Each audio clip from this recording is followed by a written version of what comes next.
ഏത് പ്രതിസന്ധിയിലും പിടിച്ചു നിൽക്കാൻ കഴിയണമെങ്കിൽ അല്ലാഹുവിന്റെ പ്രവാചകൻ സല്ലല്ലാഹു അലൈഹി വസല്ലമ തങ്ങൾ പറഞ്ഞ ഒരേ ഒരു ഹദീസ് ഓർത്താ മതി. എത്ര വലിയ ക്യാൻസർ രോഗം വന്നാലും നീ അല്ലാഹനെ കുറ്റപ്പെടുത്തൂല, എത്ര വലിയ ദുഃഖമുണ്ടായാലും നീ ആരോടും പറയില്ല. കാരണം അല്ലാഹുവിന്റെ റസൂൽ പറയുകയാ, ഇല്ലാ യലമൽ ജസാ മഅയലമൽ ബലാ. ഈ ഒരേ ഒരു ഹദീസ് നിന്റെ മനസ്സിന്റെ ഉള്ളിൽ എഴുതി വെച്ചോ. എത്ര വലിയ ദുഃഖമുണ്ടായാലും നീ ഒരാളോട് കരഞ്ഞു വിളിച്ചുകൊണ്ട് പറഞ്ഞുകൊണ്ട് നടക്കില്ല. നീ ഒരിക്കലും അല്ലാഹനെ കുറ്റപ്പെടുത്തൂല. അല്ലാഹുവിന്റെ റസൂൽ പറയുകയാ, ഇല്ലാ യലമൽ ജസാ മഅയലമൽ ബലാ. ഖാല നബിയുനാ റസൂലുള്ളാഹി ഒരൊറ്റ ഹദീസിന്റെ അർത്ഥം പഠിച്ചാൽ മതി. പിന്നെ ജീവിതത്തിലെ എത്ര വലിയ പ്രയാസം ഉണ്ടായാലും ഒരാളോടും പറയില്ല. നീ ഒരിക്കലും പൊട്ടിക്കരഞ്ഞുകൊണ്ട് നടക്കൂല, അള്ളാഹുവിനെ കുറ്റപ്പെടുത്തൂല. അള്ളാഹു ഈമാൻ നൽകി ഗ്രഹിക്കുമാറാകട്ടെ. അള്ളാഹു ഈമാൻ നൽകി ഗ്രഹിക്കുമാറാകട്ടെ. എന്താ ഈ ഹദീസിന്റെ അർത്ഥം? എന്താ ഈ ഹദീസിന്റെ അർത്ഥം? എല്ലാവരും നേരെ ഇരിക്കും. എന്നിട്ട് ആദ്യം ഈ ഹദീസ് നെഞ്ചത്തങ്ങോട്ട് എഴുതി ചേർക്ക്. കരിമ്പാറയിൽ കുത്തിവെച്ചതുപോലെ നിന്റെ ഹൃദയത്തിൽ എഴുത്, അള്ളാഹു നിനക്ക് ക്യാൻസർ രോഗം തന്നാൽ നീ പറയും അൽഹംദുലില്ലാഹ് എന്ന്. അള്ളാഹു ഈമാൻ നൽകി ഗ്രഹിക്കുമാറാകട്ടെ. അള്ളാഹു ഈമാൻ നൽകി ഗ്രഹിക്കുമാറാകട്ടെ. ഇങ്ങോട്ട് നോക്ക്, ഒരു കയറ്റം കഴിഞ്ഞാൽ ഒരു ഇറക്കം ഉണ്ടോ മനുഷ്യന്മാരെ? ഉണ്ടെങ്കിൽ ഉണ്ടെന്ന് പറയില്ലെങ്കിൽ വേങ്ങരയിൽ മൊത്തം കയറ്റ അവസ്ഥ ഇറക്കില്ലേ? ഒരു കയറ്റം കഴിഞ്ഞാൽ ഒരു ഇറക്കം ഉണ്ടോ? ഉറക്കപ്പറ. ഉണ്ട്. ഒരു ദുഃഖം കഴിഞ്ഞാൽ ഒരു സന്തോഷമുണ്ടോ? ഒരു ദുഃഖം കഴിഞ്ഞാൽ ഒരു സന്തോഷമുണ്ടോ? അപ്പോ അള്ളാന്റെ റസൂല് പറയുന്നു, ഇപ്പം നിനക്ക് അള്ളാഹു ദുഃഖം തരുന്നത് ഒരു സന്തോഷം തരാൻ പോകുന്നതിന്റെ അടയാളമാണെന്ന് നബി മുഹമ്മദ് മുസ്തഫ. നിനക്കെന്തോ നല്ലത് വരാൻ പോകുന്നു, അതിന്റെ അടയാളം എന്താ? അള്ളാഹു നിനക്ക് എന്തോ നല്ലത് തരാൻ പോകുന്നു, അതിന്റെ അടയാളമാണ് ഈ ദുഃഖമെന്ന് നീ കരുതണമെന്ന് നബി മുഹമ്മദ് മുസ്തഫ സല്ലല്ലാഹു അലൈഹി വസല്ലമ തങ്ങൾ പറയുമ്പോൾ ആരോടാ ഈ ഹദീസ് ആരോടാ പറഞ്ഞതെന്നറിയുമോ? ആരോടാ ഈ ഹദീസ് പറഞ്ഞതെന്നറിയുമോ? എന്റെ പ്രിയമുള്ളവരെ, അള്ളാഹുവിന്റെ പ്രവാചകന്റെ പ്രിയപ്പെട്ട സ്വഹാബി മഹാനായ അബൂ തൽഹ റളിയല്ലാഹു തആല അൻഹു, അബൂ തൽഹ റളിയല്ലാഹു തആല അൻഹുവിനോട് അള്ളാഹുവിന്റെ പ്രവാചകൻ പറഞ്ഞ ഹദീസാ. ഒരു ദുഃഖത്തിന്റെ പുറകിൽ ഒരു സന്തോഷമുണ്ട്, ഒരു കണ്ണീരിന്റെ പുറകിൽ ഒരു സന്തോഷമുണ്ട്, ഒരിറക്കം കഴിഞ്ഞാൽ ഒരു കയറ്റമുണ്ട്. അല്ലാഹുവേ, അല്ലാഹുവിന്റെ പ്രവാചകൻ പറയുകയാ, ഇന്ന മഅൽ ഉസ്രി യുസ്റാ എന്ന് ഖുർആൻ പറഞ്ഞത് എന്തിനു വേണ്ടിയാ? എന്റെ പ്രിയമുള്ളവരെ, അബൂ തൽഹ റളിയല്ലാഹു തആല അൻഹുവിന് ഒരു പൊന്നുമോനുണ്ട്, തന്റെ പ്രിയപ്പെട്ട ഭാര്യ ഉമ്മു സുലൈം റളിയല്ലാഹു തആല അൻഹ. പക്ഷേ അബൂ തൽഹ റളിയല്ലാഹു തആല അൻഹുവിന് മകനോട് വല്ലാത്ത സ്നേഹമോ. എവിടെ പോയാലും തന്റെ പൊന്നുമകന്റെ കയ്യിൽ പിടിച്ച് നടക്കുകയാണ്. വാപ്പയും മകനും വല്ലാത്ത സ്നേഹം. നാട്ടുകാര് പറയും ഇത് വല്ലാത്ത സ്നേഹമാണെന്ന്. എന്റെ പ്രിയമുള്ളവരെ, അവസാനം അബൂ തൽഹ റളിയല്ലാഹു തആല അൻഹു യാത്രയ്ക്ക് വേണ്ടി വീട് വിട്ട് വെളിയിലേക്ക് ഇറങ്ങുമ്പോ തന്റെ പ്രിയപ്പെട്ട പൊന്നുമോനെ കെട്ടിപ്പിടിച്ച ചുംബനം കൊടുത്ത് തന്റെ പ്രിയപ്പെട്ട ഭാര്യയുടെ കയ്യിൽ പിടിച്ചു കൊടുത്തിട്ട് പറഞ്ഞ, പെണ്ണെ, എന്റെ പൊന്നുമോനെ നല്ലതുപോലെ നോക്കണു, എന്റെ പൊന്നുമോനെ നീ നല്ലതുപോലെ നോക്കണു. കെട്ടിപ്പിടിച്ച് ഉമ്മ കൊടുത്തിട്ട് തന്റെ ഭാര്യയുടെ കയ്യിലേക്ക് മകനെ പിടിച്ചു കൊടുക്കുകയോ. എന്നിട്ട് മനസ്സോട് അബൂ തൽഹ റളിയല്ലാഹു തആല അൻഹു ഇറങ്ങി നടക്കുകയാണ്. എന്റെ പ്രിയമുള്ളവരെ, ഉമ്മു സുലൈം ഇങ്ങനെ നോക്കി നിൽക്കുകയാണ്. ഭർത്താവ് കണ്ണുമറയുന്നത് വരെ നോക്കി നിന്നു. പടച്ചവനെ, ദിവസങ്ങൾ കഴിഞ്ഞു. തന്റെ പൊന്നുമോൻ ഒരു പനി പിടിക്കുകയാണ്. പടച്ചവനെ, എന്ത് മരുന്ന് കടിച്ചിട്ടും പനി മാറുന്നില്ല. ഓരോ ദിവസം കഴിയുമ്പോഴും പനി കൂടുകയോ. എന്ത് ചെയ്യണമെന്നറിയില്ല. ഒരു പെണ്ണ് തന്റെ ചോരക്കുഞ്ഞിനെയും പിടിച്ചുകൊണ്ടിരുന്ന് കരയുകയാണ്. അവസാനം തന്റെ പൊന്നുമോന് രോഗം കൂടിയിട്ടെങ്ങ് മരണപ്പെടുകയോ. അബൂ തൽഹ റളിയല്ലാഹു തആല അൻഹുവിന്റെ പൊന്നുമോനങ്ങ് മരണപ്പെടുകയാണ്. ഉമ്മു സുലൈം തന്റെ പൊന്നുമോന്റെ മയ്യത്തെടുത്ത് മടിയിൽ വെച്ചിട്ടിരുന്ന് കരയുകയാ. അവസാനം സഹിക്കാൻ കഴിയുന്നില്ല. ഇലാ ഹദ്റത്തി റസൂലില്ലാഹ്, അല്ലാഹുവിന്റെ പ്രവാചകന്റെ മുന്നിലേക്ക് ഉമ്മു സുലൈം റളിയല്ലാഹു തആല അൻഹ കടന്നു ചെന്നിട്ട് പറയുന്നു, യാ റസൂലല്ലാഹ്, പോയി നബിയേ, എന്റെ പൊന്നുമോ പോയി നബിയേ. എന്ത് ചെയ്യണമെന്നറിയാതെ കരയുമ്പോ അല്ലാഹുവിന്റെ റസൂൽ പറഞ്ഞു, ഉമ്മു സുലൈം, ഇത് പടച്ച റബ്ബിന്റെ പരീക്ഷണമാ. ഇത് അല്ലാഹുവിന്റെ പരീക്ഷണമാ. ക്ഷമിക്കും അല്ലാഹുവിന് ശുക്ർ ചെയ്യും. തന്റെ പ്രിയപ്പെട്ട പൊന്നുമോനെ മരിച്ചെന്ന വാർത്ത റസൂലുള്ളാഹിയോട് പറയുമ്പോ അല്ലാഹുവിന്റെ റസൂൽ പറഞ്ഞു ക്ഷമിക്ക്, ഇത് പടച്ചറപ്പിന്റെ തീരുമാനമാ, അൽഹംദുലില്ലാഹ് എന്ന് പറയും. തന്റെ പൊന്നാര മകൻ മരിച്ചുപോയി. അവസാനം ഉമ്മു സുലൈം റളിയല്ലാഹു തആല അല്ലാഹുവിന്റെ റസൂൽ സമാധാനിപ്പിച്ചു. അവിടുന്ന് ചോദിച്ചു, നബിയേ, ഭർത്താവ് നാട്ടിലില്ല, എന്റെ ഭർത്താവ് വരുന്നത് വരെ എന്റെ മകന്റെ മയ്യത്ത് ഞാൻ കാത്തുവെക്കടോ? അല്ലാഹുവിന്റെ റസൂൽ പറഞ്ഞു, വേണ്ട, കബറടക്ക. എന്റെ പ്രിയപ്പെട്ടവരെ, തന്റെ പൊന്നാര മകന്റെ മയ്യത്ത് കുളിപ്പിക്കുകയാ. ഉമ്മ തന്നെയാണ് പൊന്നാര മകനെ കുളിപ്പിച്ചത്. അവസാനം എന്റെ പ്രിയമുള്ളവരെ കഫം പൊതിഞ്ഞു കൊണ്ടുപോയി കബറടക്കുകയാണ്. ദിവസങ്ങൾ കഴിഞ്ഞു, ഭാര്യ മാത്രമാണ് വീട്ടിലുള്ളത്. തളച്ചവരെ, ഒരു പാതിരാത്രി കിടന്നിട്ട് ഉറക്കം വരുന്നില്ല. ഉമ്മു സുലൈം റളിയല്ലാഹു തആല പാതിരാത്രി എഴുന്നേറ്റിരുന്ന് കരയുകയാണ്. കാരണം എന്തെന്നറിയുവോ? നാളെ പ്രിയപ്പെട്ട ഭർത്താവ് യാത്ര കഴിഞ്ഞ് വീട്ടിലേക്ക് മടങ്ങി വരികയാ. പൊന്നുമകനെ വല്ലാ ജീവന തുല്യം സ്നേഹിക്കുന്ന വാപ്പയാ. മകൻ മരിച്ചതറിഞ്ഞിട്ടില്ല, തന്റെ പൊന്നുമോന് മരിച്ച വാർത്ത അറിഞ്ഞിട്ടില്ല. പടച്ചവനെ, എന്തേ ചെയ്യേണ്ടത്? തന്റെ ഭർത്താവിനോടെന്ത് മറുപടിയാണ് പറയേണ്ടത്? ഉമ്മു സുലൈം ഇരുന്ന് കരയുകയാണ്. അവസാനം പിറ്റേ ദിവസം കുളിച്ചൊരുങ്ങി നല്ല വസ്ത്രം ധരിച്ചു വീടിന്റെ കവാടത്തിൽ തന്റെ പ്രിയപ്പെട്ട ഭർത്താവിനെ കാത്തു നിൽക്കുകയോ. അല്ലാഹു തആല വീട്ടിലേക്ക് കടന്നു വരികയാണ്. ചിരിക്കുന്ന മുഖത്തോടെ സ്വീകരിച്ചു. മകൻ മരിച്ച വേദന മുഴുവനും മനസ്സിന്റെ ഉള്ളിൽ കടിച്ചമർത്തിയിട്ടു എന്റെ പ്രിയപ്പെട്ട ഭർത്താവിനെ ചിരിക്കുന്ന മുഖത്തോടെ സ്വീകരിക്കുകയോ. ഇതൊരു നല്ല ഭാര്യയുടെ അടയാളമാ, ഇതൊരു നല്ല ഭാര്യയുടെ അടയാളമാ. പടച്ചവനെ, ഭർത്താവിന്റെ മനസ്സ് വേദനിപ്പിച്ചില്ല. യാത്ര കഴിഞ്ഞ് വീട്ടിലേക്ക് കയറി വരുന്ന ഭർത്താവിനോട് നമ്മുടെ പൊന്നുമോന് മരിച്ചെന്ന് പറഞ്ഞിട്ടാ മനസ്സ് വേദനിപ്പിച്ചില്ല. സലാം അടക്കി ചിരിക്കുന്ന മുഖത്തോടെ വീടിനകത്ത് കയറ്റി. അബൂ തൽഹ റളിയല്ലാഹു തആല അവിടുന്ന് ചോദിച്ചെന്റെ പൊന്നുമോൻ എവിടെ? Ummu Sulaim. അവിടുന്ന് ഒരു കള്ളം പറയുകയാ. നമ്മുടെ പൊന്നുമോനൊരു സ്ഥലം വരെ പോയി, നമ്മുടെ പൊന്നുമോനൊരു സ്ഥലം വരെ പോയിരിക്കുകയാ. ഭർത്താവ് വീടിനകത്തേക്ക് കടന്നു വന്നു. കഴിക്കാൻ ഭക്ഷണം കൊടുത്തു, കുളിക്കാൻ വെള്ളം കൊടുത്തു, ധരിക്കാൻ വസ്ത്രം കൊടുത്തു. ആകെ തന്റെ പ്രിയപ്പെട്ട ഭർത്താവ് ഭക്ഷണം കഴിച്ചു കഴിഞ്ഞപ്പോ ഉമ്മു സുലൈം ചിന്തിച്ചു, അല്ലാ, ഭർത്താവ് പോയിട്ട് നാളുകളായല്ലോ, എന്റെ ഭർത്താവിന് വികാരമുണ്ടാകുമല്ലോ, എന്റെ ഭർത്താവിന് ആഗ്രഹമുണ്ടാകുമല്ലോ, സാധിച്ചു കൊടുക്കൽ എന്റെ കടമയാണല്ലോ പടച്ചവരെ. എന്നിട്ട് തന്റെ പൊന്നാര മകൻ മരിച്ച വേദന മനസ്സിന്റെ ഉള്ളിൽ കടിച്ചമർത്തിയിട്ടു എന്റെ പ്രിയപ്പെട്ട ഭർത്താവിനെ മണിയറക്കകത്തേക്ക് വിളിച്ചു കയറ്റുകയാ. ഭർത്താവിന്റെ ആഗ്രഹം മുഴുവനും സാധിച്ചു കൊടുക്കുകയാണ്. എല്ലാം കഴിഞ്ഞു. ഭർത്താവിന്റെ നെഞ്ചത്തിങ്ങനെ ഉമ്മു സുലൈം കിടക്കുകയാ. ആ സമയത്താ ബുദ്ധിയുള്ള പെണ്ണ് ചോദിച്ചു, തൽഹ,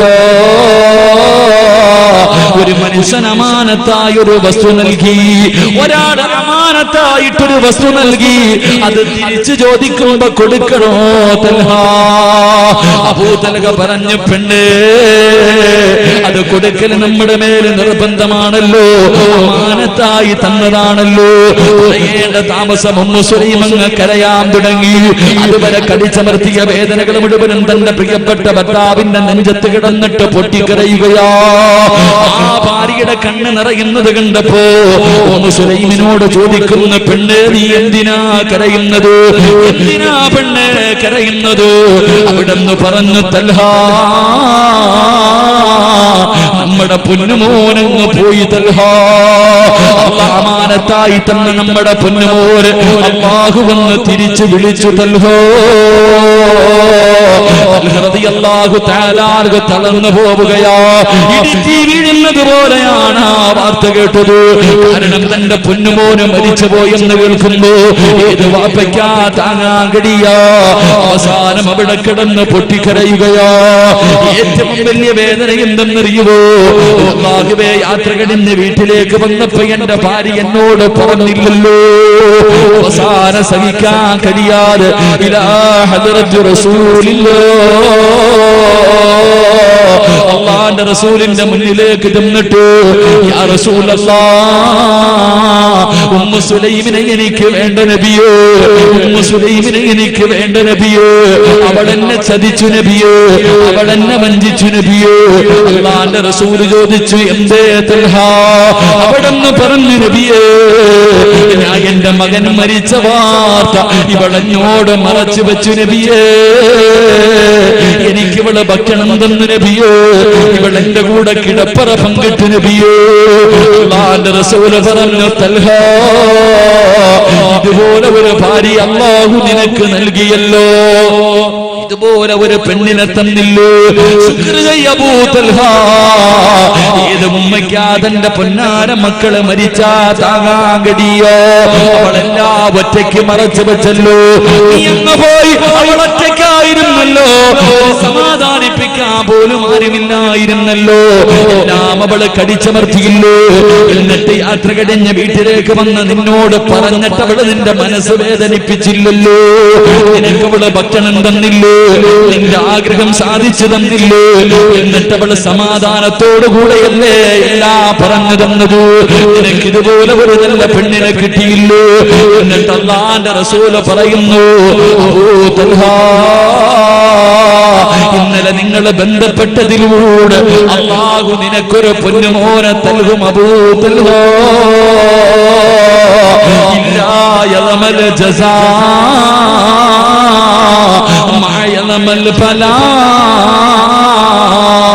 ഒരു ദുഃഖത്തിന്റെ പുറകിലൊരു സന്തോഷമുള്ള അവിടുന്ന് തിരിച്ച് തന്റെ വീട്ടിലേക്ക് പറഞ്ഞു വിടുകയാ. എന്റെ പ്രിയമുള്ളവരെ, മാസങ്ങൾ കഴിഞ്ഞു. Ummu Sulaim ഗർഭിണിയാവുകയാണ്. പടച്ചവനെ, 9.5 മാസം കഴിഞ്ഞു. ഒരു പൊന്നുമോനെ പ്രസവിക്കുകയാ. അല്ലാഹുവിന്റെ റസൂൽ പറഞ്ഞൊരു മകനെ കിട്ടുമെന്ന്. ഉമ്മു സുലൈം ഒരു പൊന്നുമോനെ പ്രസവിച്ചു.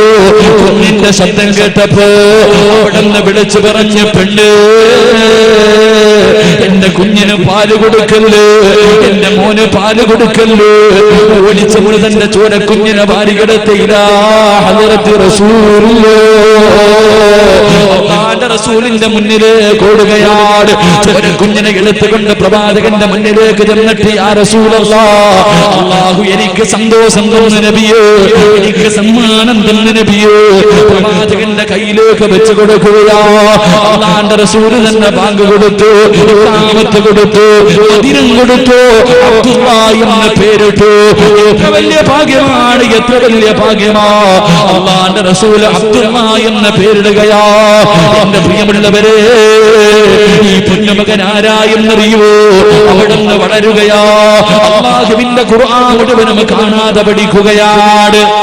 ഈ അബ്ദുല്ലാഹ് എന്ന് പറയുന്ന പൊന്നുമോർ പരിശുദ്ധമായ ഖുർആൻ മുഴുവനും കാണാതെ പഠിച്ചു. എന്റെ പ്രിയമുള്ളവരെ, പ്രായപൂർത്തിയായി, വിവാഹം കഴിച്ചു. 11 മക്കൾ ജനിച്ചു. 11 മക്കൾ ജനിച്ചു. ആ 11 മക്കളും ഹാഫിളീങ്ങളായെന്ന് ചരിത്രം നമുക്ക് പഠിപ്പിച്ചു തരുമ്പോ, എന്റെ പ്രിയമുള്ളവരെ, ഒരു ദുഃഖത്തിന്റെ പുറകിൽ അല്ലാഹു ഒരു സന്തോഷം തരും. ഒരു ദുഃഖത്തിന്റെ പുറകിൽ അല്ലാഹു ഒരു സന്തോഷം തരും. അതുകൊണ്ട് എന്റെ പ്രിയപ്പെട്ട മുസ്ലിമേ, അല്ലാഹു നിനക്ക് ദുഃഖം തന്നിരിക്കുന്നതിന്റെ കാരണം നിനക്കൊരു നല്ലത് വരാ പോകുന്നതിന്റെ അടയാളമാണെന്ന് നബി മുഹമ്മദ് മുസ്തഫ സല്ലല്ലാഹു അലൈഹി വസല്ലമ തങ്ങൾ പഠിപ്പിക്കുമ്പോ, ആരാരും തിരിഞ്ഞു നോക്കാത്ത പടച്ചറപ്പിന്റെ പരലോകത്ത് നിന്ന് അല്ലാഹുവേ വിചാരണയില്ലാതെ പടച്ചറപ്പിന്റെ സ്വർഗത്തിലേക്ക് കടന്നു പോകുന്ന ഒന്നാമത്തെ വിഭാഗം ഏതെന്നറിയുമോ? അല്ലാഹുവരെ പരീക്ഷണം കൊടുക്കുന്ന സമയം ക്ഷമിക്കുന്നവരാണെന്ന് നബി മുഹമ്മദ് മുസ്തഫ സല്ലല്ലാഹു അലൈഹി വസല്ലം. അല്ലാഹു ഈമാൻ നൽകി അനുഗ്രഹിക്കുമാറാകട്ടെ. അതുകൊണ്ട് എന്റെ പ്രിയമുള്ള സഹോദരങ്ങളോട് അല്ലാഹുവിന്റെ പ്രവാചകൻ പറയുകയാ, ആരാര് തിരിഞ്ഞു നോക്കാത്ത പടച്ചറപ്പിന്റെ പരലോകമുണ്ടല്ലോ, കണ്ട പരിചയം പോലും കാണിക്കാത്ത പരലോകമുണ്ടല്ലോ. ഒരു പെണ്ണ് പ്രസവിച്ചാൽ പെണ്ണുങ്ങൾ പറയും പ്രസവത്തിന് മരണവേദനയാണെന്ന് പറയുന്ന പെണ്ണ്, അല്ലാഹുവിന്റെ റസൂല് പറയുന്നു, അന്ന് പ്രസവിച്ച വേദന അറിയില്ല എങ്കിൽ അതെന്ത് ദിവസമായിരിക്കും പെങ്ങള്? പിഞ്ചു കുഞ്ഞുങ്ങൾ പേടിച്ചിട്ട് മുടിയങ്ങ് നരച്ചു പോകുന്ന ഒരു ദിവസമുണ്ട്. അല്ലാഹുവേ, പാല് കൊടുക്കുന്ന ചോരക്കുഞ്ഞിനെ ഉമ്മ എനിക്ക് വേണ്ടെന്ന് പറഞ്ഞ് വലിച്ചെറിയുന്ന ഒരു ദിവസമുണ്ട്. എന്റെ പ്രിയമുള്ളവരെ, സ്വന്തം വാപ്പയെ കാണിച്ചിട്ട് മക്കള് പറയുന്നു, അല്ലാഹ് എന്റെ വാപ്പയുടെ നന്മ മുഴുവനും എടുത്ത് എനിക്ക് തന്നിട്ട് എന്റെ തെറ്റുകൾ മുഴുവനും എന്റെ വാപ്പയുടെ തലയിൽ കെട്ടിവെച്ചിട്ട് ഈ മനുഷ്യനെ നരകത്തിലേക്ക് വലിച്ചെറിഞ്ഞിട്ട് എനിക്ക് സ്വർഗം തരണേ എന്ന് മക്കള് പറയുന്ന ഒരു ദിവസമുണ്ട്. ചെപ്പിന്റെ തറയിൽ നിന്ന് കാല് പൊള്ളിയിട്ട് സഹിക്കാൻ കഴിയാതെ തെറ്റുമാനെ കാണിച്ചു കൊടുത്തിട്ട് മക്കള് പറയുന്നു, അല്ലാ എന്നെ കൊണ്ട് പറ്റുന്നില്ല പടച്ചവര്, എന്റെ ഉമ്മാനെ ഒന്ന് മലത്തി കടത്തി താല്ലാ, എനിക്ക് പാല് തന്ന എന്റെ ഉമ്മ നെഞ്ചത്ത് കിടത്തി എന്നെ വളർത്തിയ ഉമ്മയൊന്ന് മലത്തി കിടത്തിത്താ, അവരുടെ നെഞ്ചത്ത് കേറി ഞാനൊന്ന് നിൽക്കട്ടെ റബ്ബേ എന്ന് നമ്മുടെ മക്കള് പറയുന്ന ഒരു ദിവസം നമുക്ക് വരാനുണ്ട്. അതുകൊണ്ട് അല്ലാഹുവിന്റെ പ്രവാചകൻ പറയുകയാ, അല്ലാഹുവിന്റെ റസൂല് പറയുകയാ, ആ രണ്ടാമത്തെ ദിവസം രക്ഷപ്പെട്ടുകൊണ്ട് റബ്ബിന്റെ വിചാരണ വേളയിൽ ഹിസാബില്ലാതെ സ്വർഗത്തിലേക്ക് കടന്നു പോകുന്ന രണ്ടാമത്തെ വിഭാഗം ഏതെന്നറിയുവോ? അതിരാത്രി ഒരുമിച്ച് കൂടിയ പെങ്ങളെ, നാളെ നീ കബറിനകത്ത് നിന്ന് എഴുന്നേൽക്കുമ്പോ പടച്ചവനെ സ്വർഗത്തിലെ വസ്ത്രവുമായി ഒരാള് നിന്റെ കബറിന്റെ മുന്നിൽ വന്ന് നിൽക്കുകയാണ്. പടച്ചവരെ കബറിന്റെ മുകളിൽ, നിന്റെ കബറിന്റെ മുകളിൽ സ്വർഗത്തിലെ വസ്ത്രം കൊണ്ടൊരാള് വന്ന് കാത്തു നിൽക്കുകയാ. പടച്ചവനെ നീ കബറിനകത്ത് നിന്ന് എഴുന്നേൽക്കുമ്പോ നിന്നെ വിളിച്ചുണർത്തിയിട്ട് ആ വസ്ത്രങ്ങൾ ധരിപ്പിക്കുകയാണ്. എന്നിട്ട് ചെറുപ്പക്കാരാ, നിന്റെ കയ്യിൽ പിടിച്ച് പടച്ച റബ്ബിന്റെ മുന്നിലേക്ക് കൊണ്ടുപോയിട്ട് അവിടെന്ന് പറയുന്നു, അല്ലാ ഈ മനുഷ്യനെ നീ സ്വർഗം കൊടുക്കണേ അല്ലാ. നിന്നെ കയ്യിൽ പിടിച്ചുകൊണ്ട് പടച്ച റബ്ബിന്റെ മുന്നിലേക്ക് കടന്നു ചെന്നിട്ടു നിനക്ക് സ്വർഗം തരണേ എന്ന് പടച്ച റബ്ബിനോട് പറയുകയാ. എന്നിട്ടതാ നിന്നെ സ്വർഗത്തിലേക്ക് കൊണ്ടുവിടുന്ന ഒരു കൂട്ടുകാരനുണ്ട്. എന്റെ പ്രിയമുള്ളവരെ, ആരെന്നറിയുമോ? അല്ലാഹുവിന്റെ വിശുദ്ധ ഖുർആനാ. നഹ്നു നഹ്ഫദുൽ ഖുർആന ഇലാ വജ്ഹില്ലാഹ് വയദ്ഖുലൂനൽ ജന്ന ബിഗൈരി ഹിസാബ്. പടച്ച റബ്ബിന്റെ തൃപ്തിക്ക് വേണ്ടി ഖുർആൻ ഓതി വരുന്നുണ്ടല്ലോ, ഖുർആനെ സ്നേഹിച്ചവരുണ്ടല്ലോ, ഖുർആനെ പഠിപ്പിച്ചവരുണ്ടല്ലോ, എന്റെ പ്രിയമുള്ളവരെ ഖുർആനെ പ്രചരിപ്പിക്കുന്നവരുണ്ടല്ലോ, അവര് നാളെ പടച്ച റബ്ബിന്റെ പരലോകത്തിലൂടെ സ്വർഗത്തിലേക്ക് കടന്നു പോകുമെന്ന് അല്ലാഹുവിന്റെ വിശുദ്ധമായ ഖുർആൻ പഠിപ്പിക്കുമ്പോ എന്റെ പ്രിയമുള്ളവരെ, നമുക്കാർക്കാ ഖുർആനോട് സ്നേഹമുള്ളത്? ആരാണതിനെ പരിഗണിക്കുന്നത്? ആരാണത് ഓതുന്നത്? ആരാത് പഠിപ്പിക്കുന്നത്? എന്റെ പ്രിയമുള്ളവരെ, പാതിരാത്രി വഅദ് കേൾക്കാമെന്ന ആണുങ്ങളോടും പെണ്ണുങ്ങളോടും ചോദിക്കട്ടെ, ഇന്ന് വഅദിന് വരുന്നതിന് തൊട്ട് മുമ്പ് നമസ്കരിച്ച സമയത്തല്ലാതെ അല്ലാഹുവിന്റെ ഖുർആനിലെ ഒരു സൂറത്തെങ്കിലും ഓതി എത്ര പേരുണ്ട്? ഇന്നത്തെ ദിവസം ചിന്തിക്കും മനുഷ്യ, ഇന്നത്തെ ദിവസം നിസ്കരിച്ച സമയത്തല്ലാതെ ഈ വഅദിന് വരുന്നതിന് മുമ്പ് അല്ലാഹുവിന്റെ ഖുർആനിലെ 114 അധ്യായങ്ങളുണ്ടല്ലോ. ഏറ്റവും വലിയ അധ്യായം സൂറത്തുൽ ബഖറയാ. ഏറ്റവും ചെറിയ അധ്യായം സൂറത്തുൽ കൗസറാ. പടച്ചവനെ, ഈ 114 അധ്യായങ്ങളിൽ ഒരെണ്ണമെങ്കിലും ഓതിയവരെന്ന് കൈവക്കാൻ പറഞ്ഞ എന്റെ പ്രിയമുള്ളവരെ, നിങ്ങളിൽ അധികം പേരും അതിന് ധൈര്യമില്ലാത്തവരാ. എന്റെ പ്രിയപ്പെട്ടവരെ, നിനക്കെന്തേ പറ്റിയത്? നീ പത്രം വായിക്കാൻ മറക്കാറില്ലല്ലോ, നീ ഭക്ഷണം കഴിക്കാൻ മറക്കാറില്ലല്ലോ, നീ കുളിക്കാൻ മറക്കാറില്ലല്ലോ, നിന്റെ മറ്റുള്ള ആവശ്യങ്ങൾ നീ മറക്കാറില്ലല്ലോ. പക്ഷേ നിന്റെ വീടിന്റെ ഐശ്വര്യമായ ഒരു കാലത്തും നിന്നെ കൈവിടാത്ത പരിശുദ്ധ ഖുർആനുണ്ടല്ലോ. ദുനിയാവിലെ ജീവിതത്തില്, മരണത്തിന്റെ വേളയില്, ഖബറിനകത്ത്, പരലോകത്ത്, അല്ലാഹുവേ സിറാത്തില്, മീസാനില്, അവസാന സ്വർഗത്തിന്റെ ഉള്ളറയിൽ നിന്റെ 2 കാലും വെച്ചതിന് ശേഷം മാത്രമേ ഖുർആൻ നിന്നെ കൈവിടൂ എന്ന് പ്രവാചകൻ പഠിപ്പിക്കുമ്പോ എന്ത് പറ്റി സഹോദരാ? എന്റെ പ്രിയമുള്ള പെങ്ങള്, അല്ലാഹുവിന്റെ ഖുർആൻ നിനക്കെന്തേ പൊന്നുമോളെ മനസ്സിലാക്കാൻ കഴിയാത്തത്? എത്രയോ ഖുർആനിന്റെ ആയത്തുകൾ കേൾക്കുന്നവരാ മരണത്തെക്കുറിച്ച്, ഖബറിനെക്കുറിച്ച്, നരകത്തെക്കുറിച്ച്, പരലോകത്തെക്കുറിച്ച്, സിറാത്തിനെക്കുറിച്ച്, ഈസാനിനെ കുറിച്ച് അല്ലാഹുവേ പീഡിപ്പിക്കുന്ന എത്ര ആയത്തുകൾ ഞാനും നിങ്ങളും കേൾക്കുന്നവരാ. പക്ഷേ മാറ്റമില്ലല്ലോ. എത്രയോ ചരിത്രങ്ങൾ ഞാനും നിങ്ങളും കേൾക്കുന്നവരാ. എന്റെ പ്രിയപ്പെട്ട സഹോദരിമാര്, മഗ്രിബിന്റെ ഇശാഇന്റെ ഇടയില് പണ്ടൊക്കെ കുടിലായിരുന്നെങ്കിലും ഒരു സമാധാനമുണ്ടായിരുന്നു. പണമില്ലെങ്കിലും വാഹനമില്ലെങ്കിലും AC ഇല്ലെങ്കിലും കിടക്കാ സ്ഥലമില്ലെങ്കിലും ആ കൂരയ്ക്ക് കീഴിൽ എന്തൊരു സന്തോഷവും സമാധാനവുമായിരുന്നു. പക്ഷേ ഇന്ന് AC ഉള്ള റൂമുണ്ട്. 10 പേർക്കല്ല 20 പേർക്ക് ഒരുമിച്ച് കിടക്കാൻ കഴിയുന്ന വിശാലമുള്ള റൂമോ. പക്ഷേ സമാധാനമില്ലല്ലോ, സന്തോഷമില്ലല്ലോ, തൃപ്തിപ്പെടാ കഴിയുന്നില്ലല്ലോ. അതിന്റെ കാരണം എന്തെന്നറിയുമോ? പണ്ട് നിന്റെ വാപ്പയും അമ്മയും കഞ്ഞിയും പയറും തിന്നിട്ടാണ് കിടക്കുന്നതെങ്കിലും അവര് ഖുർആൻ ഓതുമായിരുന്നു. വാപ്പോ, അത് കണ്ടിട്ടല്ലേ നീ വളർന്നത്? നിങ്ങളെ നിന്റെ ഉമ്മ അന്ന് പടച്ചവനെ കരണ്ടില്ലായിരുന്നല്ലോ. കത്തിച്ചു വെച്ച വിളക്കിന്റെ ചുവട്ടിന് നിന്നെ പിടിച്ച് മടിയിലിരുത്തിയിട്ട് നിന്റെ ഉമ്മ യാസീൻ ഓതിത്തരുമായിരുന്നല്ലോ. ഇതെല്ലാം കണ്ടുപിടിച്ച പെങ്ങളുണ്ടല്ലോ. ഇന്ന് മഗ്രിബ് കഴിഞ്ഞ ഖുർആൻ ഓതുന്ന ഏത് വീടാ വാപ്പാ? ഖുർആൻ ഓതുന്ന ഏത് വീണാ? പടച്ചവനെ മഗ്രിബിന്റെ ഇശാഇന്റെ ഇടയിൽ ഖുർആൻ ഓതാനുള്ള സമയമാ. അപ്പോഴല്ലേ സജദ ഓതേണ്ടത്, അപ്പോഴല്ലേ വാക്യം ഓതേണ്ടത്, അപ്പോഴല്ലേ മുൽക്ക് ഓതേണ്ടത്, അപ്പോഴല്ലേ മരിച്ചവർക്ക് വേണ്ടി യാസീൻ ഓതേണ്ടത്. പ്രിയമുള്ളവരെ, ഈ പുണ്യമായ സമയത്ത് പടച്ചവരെ ടിവിയുടെ മുന്നിൽ ഇരുന്നിട്ട് പണത്തിന് വേണ്ടി അഭിനയിക്കുന്ന ഒരു പെണ്ണിന്റെ കണ്ണീര് കണ്ടിട്ട് പൊട്ടിക്കരയുന്ന ഉമ്മ,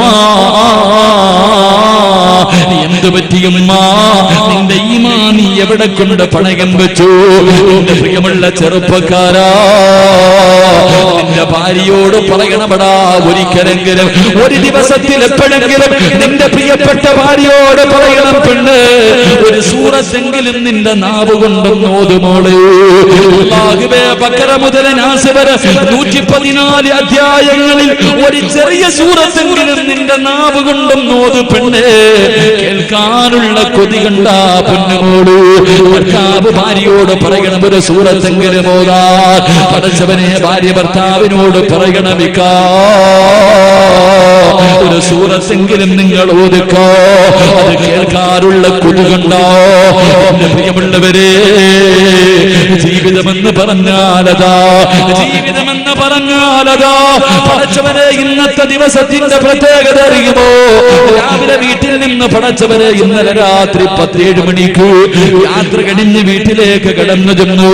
പടച്ചവനെ രാവിലെ വഴുതിന് വേണ്ടി ഇറങ്ങുമ്പോൾ എന്റെ പ്രിയപ്പെട്ട ഭാര്യ വല്ലാത്ത കരച്ചല. കാരണം എന്തെന്നറിയുവോ? ഇന്നെന്റെ വിവാഹം കഴിഞ്ഞിട്ട് 4ാമത്തെ വർഷം തികയുന്ന ദിവസമാ. ഇന്നെന്റെ വിവാഹ വാർഷികമാണ്. പടച്ചവനെ അവൾ എന്നോട് ചോദിച്ചു, വിവാഹത്തിന്റെ അന്നത്തെ ദിവസം മാത്രമേ ഞാൻ കണ്ടിട്ടുള്ളൂ. ഇന്ന് 3ാമത്തെ വർഷമാണ്. എല്ലാ ദിവസവും എല്ലാ വർഷവും ഈ ദിവസം മിക്ക വഅദിന് പോകുന്നല്ലോ. രാവിലെ ഇറങ്ങുമ്പോ ഞാൻ എന്റെ ഭാര്യയോട് പറഞ്ഞു, പെണ്ണേ സുമയ്യ, എല്ലാവരും വിവാഹത്തിന്റെ വാർഷികം അടിച്ചു വിളിക്കുമ്പോ പെണ്ണേ നീ എത്ര വലിയ ഭാഗ്യവതിയാണ്. പടച്ചവനെ മജ്‌ലിസിൽ 100 ബദരീങ്ങളെ കുറിച്ച് പറയുന്ന അല്ലാഹുവേ, ആ സദസ്സിൽ നിന്നിട്ട് നിനക്ക് വേണ്ടി ഞാൻ ദുആ ചെയ്യുമല്ലോ. അതിനെക്കാളും എന്ത് ഭാഗ്യമാ നിനക്ക് വേണ്ടത് എന്ന് പറഞ്ഞുകൊണ്ട് ഞാൻ ഇറങ്ങി വരുമ്പോ ഇന്ന് ഞാൻ എന്റെ ഭാര്യക്ക് പറഞ്ഞു കൊടുത്ത ഒരു ചരിത്രമുണ്ട്. അല്ലാഹുവേ, പൊട്ടിക്കരഞ്ഞ ഭാര്യയോട് ഞാൻ പറഞ്ഞു കൊടുത്ത ഒരു ചരിത്രമുണ്ട്. എന്റെ പ്രിയമുള്ളവരെ, പാതിരാത്രി ഒരുമിച്ച് കൂടിയ ഭർത്താക്കന്മാരോട് ഭാര്യമാരോട് എന്റെ പ്രിയമുള്ളവരെ, ആ ചരിത്രം ഏതെന്നറിയുവോ? നീ നിന്റെ ഭാര്യക്ക് പറഞ്ഞു കൊടുക്കണം ചെറുപ്പക്കാരാ, നീ നിന്റെ ഭർത്താവിന് പറഞ്ഞു കൊടുക്കണം പെണ്ണ്. സീരിയലിന്റെ മുന്നിലിരുന്ന് കരയുന്ന ഭാര്യയോട് പറഞ്ഞു കൊടുക്കാരാ. ഏത് ചരിത്രമെന്നറിയുമോ? റബീഅത്ത് ബിൻ അസ്ം എന്ന് പറയുന്ന ഒരു ചെറുപ്പക്കാരനുണ്ടായിരുന്നു. അല്ലാഹുവേ, യുവത്വത്തിന്റെ നടുവിലൂടെ നടന്നു പോയാൽ റബീഅത്ത് ബിൻ അസ്ം എന്ന് പറയുന്ന ഒരു ചെറുപ്പക്കാരൻ അല്ലാഹുവിന്റെ പരിശുദ്ധമായ ഖുർആൻ ഇങ്ങനെ ഓതിക്കൊണ്ടിരിക്കുകയാണ്. ഓതുന്ന സൂറത്ത് ഏതെന്നറിയുമോ? സൂറത്ത് യാസീൻ ഇങ്ങനെ ഓതുകയാണ്. വഅസ്വാജുഹും ഫീ ളിലാലിൻ അലൽ ലറായികി മുത്തഖിയൂൻ ലഹും ഫീഹാ ഫാകിഹത്തുൻ വലഹും മാ യദ്ഊൻ സലാമുൻ ഖൗലൻ മിർ റബ്ബിർ റഹീം. അല്ലാഹുവിന്റെ പരിശുദ്ധമായ ഖുർആൻ പറയുകയാ, നാളെ പടച്ച റബ്ബിന്റെ അനുഗ്രഹങ്ങൾ കൊണ്ട് നിറച്ച സ്വർഗ്ഗത്തില് ഒരു ഭാര്യ തന്റെ ഭർത്താവിന്റെയും മക്കളുടെയും കയ്യിൽ പിടിച്ചിട്ടു അവര് നാളെ കുടുംബസമേതം നാളെ പടച്ചവന്റെ സ്വർഗ്ഗത്തിൽ സ്വർണ്ണത്തിന്റെ ചാരുകസേരയുടെ മുകളിൽ ഇരുന്നിട്ട് ഒരു ഭാര്യയും ഭർത്താവും മക്കളും ഇങ്ങനെ ഇരുന്ന് സുഖിക്കുകയാ. സ്വർഗ്ഗത്തിലേക്ക് പടച്ചവനെ സ്വർഗ്ഗത്തിലെ ഹൂറിലീകളായ പെണ്ണുങ്ങൾ അവരുടെ ചുറ്റുഭാഗം മുഴുവനും കൂടി നിൽക്കുകയാണ്. സ്വർഗവാസികൾ മുഴുവനും അവരെ അത്ഭുതത്തോടെ നോക്കുകയാണ്. അല്ലാഹുവിന്റെ അനുഗ്രഹങ്ങൾ കൊണ്ട് നിറച്ച സ്വർഗത്തിന്റെ കവാടങ്ങളിലൂടെ കടന്നു വരുന്ന സർവ്വ മലക്കുകളും ഈ ഭാര്യയെയും ഭർത്താവിനെയും നോക്കിയിട്ട് അവര് പോലും പറയുന്ന എല്ലാവരും അവന് ബഹുമാനിക്കുകയോ, എല്ലാവരും അവനെ ബഹുമാനിക്കുകയോ. എന്റെ പ്രിയമുള്ളവരെ, റബീഅത്ത് ബിൻ അസ്ം എന്ന് പറയുന്ന ചെറുപ്പക്കാരനുണ്ടല്ലോ, വിവാഹം കഴിച്ചിട്ടില്ല, അല്ലാഹുവിനെ പേടിച്ച് ജീവിക്കുന്ന പണ്ഡിതനോ ആയത്തങ്ങ് പോലും കഴിയുമ്പോ അല്ലാഹുവിനോട് പൊട്ടിക്കരഞ്ഞ് ദുആ ചെയ്തു, അല്ലാഹ് എന്റെ സ്വർഗ്ഗത്തിലെ ഭാര്യ ആരാ തമ്പുരാനേ? എന്റെ സ്വർഗത്തിലെ ഭാര്യ ആരാണ് പടച്ചവര്? എനിക്ക് അവളെ ദുനിയാവിൽ വെച്ച് കാണിച്ചു തരണേ അല്ലാഹ്. എനിക്ക് ദുനിയാവിൽ വെച്ച് കാണണം, എന്റെ സ്വർഗത്തിലെ മണവാട്ടി എനിക്ക് കാണണം. റബീഅത്ത് ബിൻ അസ്ം അല്ലാഹുവിനോട് ദുആ ചെയ്യുകയാ.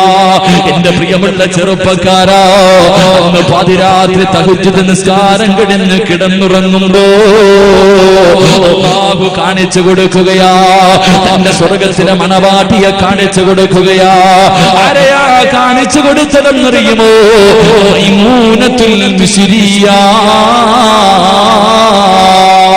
എന്റെ പ്രിയമുള്ളവരെ, ഈ നാട്ടിലെ പെണ്ണുങ്ങൾക്ക് ചിലപ്പോൾ ആ പേരാരാണെന്നറിയില്ല, മൈമൂനത്തുൽ മിസ്രി ആരാണെന്നറിയില്ല. നിനക്ക് പാവപ്പെട്ട സിനിമയിലെ സീരിയലിലെ പെണ്ണിനെയല്ലേ അറിയൂ, നിനക്ക് ചന്ദനമഴയിലെ പെണ്ണിനെയല്ലേ അറിയൂ, നീതിമോളയല്ലേ അറിയൂ. എങ്കിലും പെങ്ങളെ, നിന്നെ പോലെ പച്ചവികാരമുള്ള പച്ചയിറച്ചിയുള്ള വികാരമുള്ള നിന്നെക്കാളും സൗന്ദര്യമുള്ള ഒരു പെണ്ണീ ഭൂമിയുടെ തൊടിക്ക് മുകളിൽ ജീവിച്ചിരുന്ന പെങ്ങള് മൈമൂനത്തുൽ മിസ്രിയ. സമയം കിട്ടുമ്പോൾ വായിച്ചു നോക്കണം പെങ്ങള്. എന്റെ പ്രിയമുള്ളവരെ, റബീഅത്ത് ബിൻ അസ്ം ചാടിയെഴുന്നേൽക്കുകയാ, ഉറക്കത്തിൽ നിന്ന് ചാടിയെഴുന്നേൽക്കുകയാണ്. സുബഹി നമസ്കാരം കഴിഞ്ഞിട്ട് റബ്ബേ മിസ്ർ എന്ന് പറയുന്ന രാജ്യത്തേക്ക് പോകുകയാ. തന്റെ സ്വർഗത്തിലെ മണവാട്ടിയെ കാണാനുള്ള മോഹം കൊണ്ടോ, തന്റെ സ്വർഗത്തിലെ മണവാട്ടിയെ കാണാനുള്ള മോഹം കൊണ്ടോ പടച്ചവനെ വല്ലാത്ത പണ്ഡിതനോ മിസ്ർ എന്ന് പറയുന്ന രാജ്യത്തേക്ക് കടന്നു ചെല്ലുമ്പോ ജനങ്ങൾ മുഴുവനും ഓടി വന്ന് മുസാഫഹത്ത് ചെയ്യുകയോ. അല്ലാഹുവേ, നമ്മളും ചെയ്യുമല്ലോ. അലിമീങ്ങളെ കാണുമ്പോ, പണക്കാട് തങ്ങന്മാരെ കാണുമ്പോ, പടച്ചവരെ നമ്മുടെ നേതാക്കന്മാരെ കാണുമ്പോ പടച്ചവരെ കയ്യിൽ പിടിച്ച് ചുംബിക്കുന്ന ഒരു രംഗമുണ്ടല്ലോ. അല്ലാഹുവേ, അത് ബഹുമാനം കൊണ്ടോ, അത് സ്നേഹം കൊണ്ടോ. എന്റെ പ്രിയമുള്ളവരെ, മൈമൂനത്തുൽ മിസ്രിയുടെ നാട്ടിലേക്ക് ചെല്ലുകയാണ്. റബീഅത്ത് ബിൻ അസ്മിനെ എല്ലാവരും വന്ന് മുസാഫഹത്ത് ചെയ്യുകയോ. അവിടെ നിന്ന് ചോദിച്ചു, ഈ നാട്ടിലെ മൈമൂന എന്ന് പറയുന്ന ഒരു പെണ്ണുണ്ട്, എനിക്ക് അവളെയൊന്ന് കാണണം. നാട്ടുകാര് മുഴുവനും മൈമൂനയെ തിരക്കി നടക്കുകയാണ്. നാട്ടുകാര് മുഴുവനും മൈമൂനയെ തിരക്കി നടക്കുകയാ.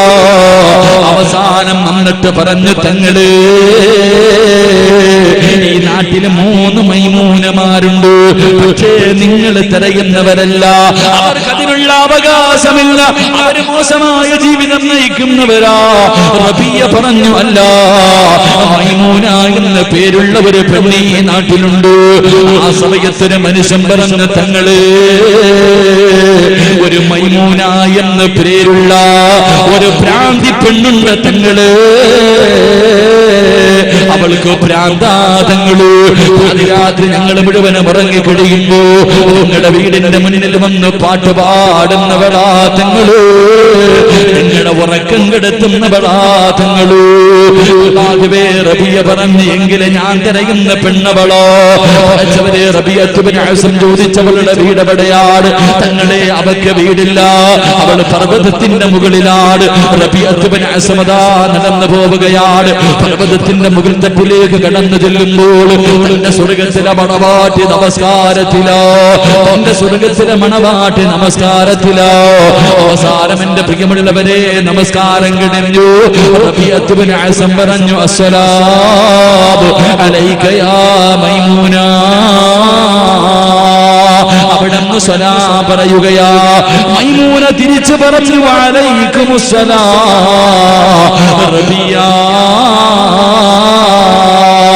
റബിയത്ത് ബിൻ അസം അത്ഭുതപ്പെടുകയാ. എന്റെ ജീവിതത്തിൽ ഒരിക്കൽ പോലും കണ്ടിട്ടില്ലല്ലോ, പിന്നെ എങ്ങനെയാണ് മൈമൂന നീ എന്റെ പേര് വിളിച്ചത്? അവിടുന്ന് പറഞ്ഞു എനിക്ക് അല്ലാഹു കാണിച്ചു തന്നു. ആ സമയത്ത് മൈമൂനത്തിൽ മിസ്രിയ പറയുകയാ, എന്നെ കാണാമെന്നതല്ലോ എന്റെ സ്വർഗത്തിലെ മണവാളനല്ലേ. എനിക്കൊരാഗ്രഹമുണ്ട് റബിയ, എനിക്കൊരഭിലാഷമുണ്ട് റബിയ, ഒന്ന് സാധിച്ചു തരുമോ റബിയ? റബിയ ചോദിച്ചു എന്തേ മൈമൂന? അവിടുന്ന് പറഞ്ഞു റബിയ നിങ്ങളുടെ നാവ് കൊണ്ട് അല്ലാഹുവിന്റെ ഖുർആനെന്ന് ഓതി തരുവോ റബിയ? നിങ്ങളുടെ നാവ് കൊണ്ട് ഖുർആൻ ഓതുന്നത് കേൾക്കാൻ, നിങ്ങളുടെ നാവ് കൊണ്ട് അല്ലാഹുവിന്റെ ഖുർആൻ ഓതുന്നത് കേൾക്കാൻ എനിക്ക് വല്ലാത്ത കൊതിയാ. റബിയത്ത് ബിൻ അസം അല്ലാഹുവേ പരിശുദ്ധ ഖുർആനിലെ ഒരു സൂറത്ത് ഓതുകയാ. അല്ലാഹുവിന്റെ ഖുർആനിലെ ഒരു സൂറത്ത് ഓതുകയാണ്. ബിസ്മില്ലാഹിർ റഹ്മാനിർ റഹീം. യാ